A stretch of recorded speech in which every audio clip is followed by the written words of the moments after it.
ಬಡವರ ಮಕ್ಕಳು ಬೆಳಿಬೇಕು ಕಣ್ರಯ್ಯ. ಗಿಲ್ಲಿ ಗೆಲುವಿಗೆ ಮನಸಾರೆ ಹಾರೈಸಿದ ಕಾವ್ಯ. ಬಿಗ್ ಬಾಸ್ ಅಲ್ಲಿರುವಾಗ ಕಾವ್ಯ ಶೈವ ಹಾಗೂ ಗಿಲ್ಲಿ ನಟನ ಮಧ್ಯೆ ಒಳ್ಳೆಯ ಬಾಂಧವ್ಯ ಇತ್ತು. ಇಬ್ಬರು ಒಟ್ಟಿಗೆ ಸ್ಪರ್ಧೆ ಮಾಡಿದರು.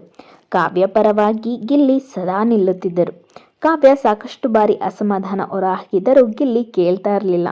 ಬಿಗ್ ಬಾಸ್ ಇಂದ ಹೊರಬಂದ ಬಳಿಕ ಕಾವ್ಯ ಅವರು ಗಿಲ್ಲಿಗೆ ಮನಸಾರೆ ವಿಶ್ ಮಾಡಿದ್ದಾರೆ. ಆ ಸಂದರ್ಭದ ವಿಡಿಯೋ ವೈರಲ್ ಆಗಿ ಎಲ್ಲರ ಗಮನನ ಸೆಳೀತಾ ಇದೆ. ಸುದೀಪ್ ಅವರು ಕೈ ಎತ್ತಿ ಹಿಡಿದುಕೊಂಡ ಫೋಟೋ ಹಾಗೂ ಗಿಲ್ಲಿ ಪಕ್ಕದಲ್ಲಿ ಕುಳಿತ ಫೋಟೋಗಳನ್ನು ಕಾವ್ಯ ಹಂಚಿಕೊಂಡಿದ್ದಾರೆ. ಬಡವರ ಮಕ್ಕಳು ಬೆಳಿಬೇಕು ಕಣ್ರಯ್ಯ ಎಂಬ ಕ್ಯಾಪ್ಷನ್ ಮೂಲಕ ಪೋಸ್ಟ್ ಆರಂಭಿಸಿದ್ದಾರೆ.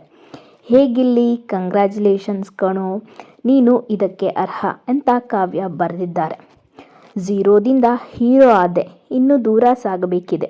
ಆದಷ್ಟು ಬೇಗ ಆಕ್ಷನ್ ಕಟ್ ಹೇಳೋ ಹಾಗಾಗಲಿ, ತುಂಬ ಒಳ್ಳೆಯದಾಗಲಿ ಅಂತ ಕಾವ್ಯ ಅವರು ಗಿಲ್ಲಿಗೆ ಮನಸಾರೆ ಹಾರೈಸಿದ್ದಾರೆ.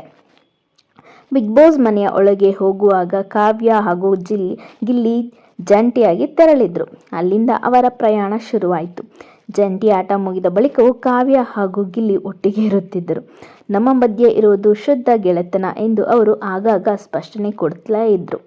ಇನ್ನು ಇಬ್ಬರ ಆಪ್ತತೆಯ ಕಾರಣಕ್ಕೆ ಇವರ ಮದುವೆ ವಿಷಯ ಕೂಡ ಚರ್ಚೆ ಆಗ್ತಾ ಇದೆ.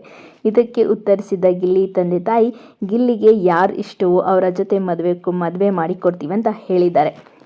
ಈ ಮೂಲಕ ವಿವಾದಕ್ಕೆ ತೆರೆ ಎಳೆದಿದ್ದಾರೆ.